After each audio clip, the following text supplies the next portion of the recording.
Some breaking news now. Protesters in Central Florida opposing a speech from a white supremacist. He would call himself a white nationalist. They are the same thing. He is Richard Spencer. He's speaking at the University of Florida in Gainesville, his first visit to a college campus since he took part back in August's white nationalist rally in Charlottesville, Virginia. The governor there has declared a state of emergency to get through all of this. You know, the UF is a state institution, and state entities can't discriminate against one or another. If it's open to one, it's open to all. College campuses, state institutions have had this problem for years. You can't say you can't come, for instance, to the KKK. You can't say you can't come to Richard Spencer. It's a state place. But I will tell you that there was a large campaign to try to buy up all the tickets by people who didn't want him there. A bunch of students got together buying up tickets, and they bring them to an event and shred them. Local law enforcement working together more efficiently there in case the protests turned violent. Phil Keating's out in the middle of it there in Alachua County in Gainesville. Heavy law enforcement presence, I'm told, Phil.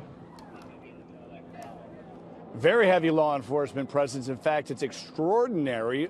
500 to 1,000 sheriff's deputies, police, as well as state troopers, and there's even National Guard activated and on standby just outside of the city limits of Gainesville. Now, there's a big crowd of counter-demonstrators all down there in the distance. That is the entry point into the auditorium, the Phillips Center, where Richard Spencer is still speaking. You know, Spencer calls for what he calls a post-America white ethno-state, and he says that will be preceded by peaceful ethnic cleansing.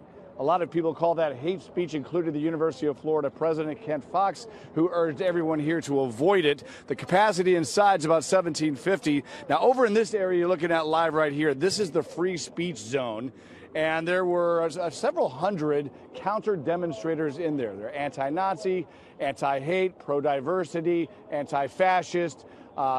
Many of them signs that said love, not hate, love trumps hate. Then there was apparently a genuine Nazi skinhead type showed up. I saw him walk in there, red suspenders crisscrossed over his chest. He had skinhead and big sideburn chopped ear sideburns and a T-shirt that had swastikas all over it. Well, that guy walked right into the middle of the crowd. And we had some videotape. Well, actually, I don't think we were able to turn it fast enough. But the entire crowd of counter-demonstrators chased him all the way down to those police cars at the far, far end of the street.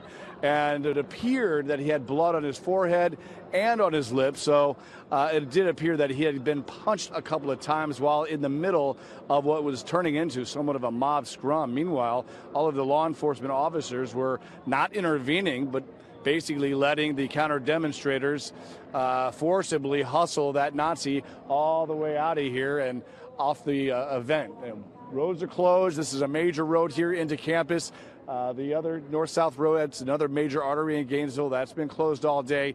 Barricades are up everywhere. And for the most part, it has been a very peaceful event. A lot of shouting between some of the people who clearly were alt-right supporters of Richard Spencer as they walked in there.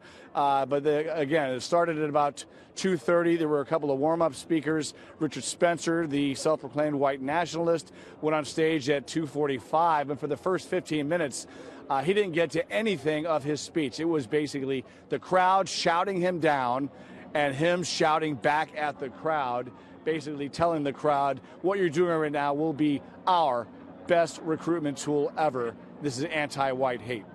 Back to you, Shep. Phil Keating at the University of Florida in Gainesville.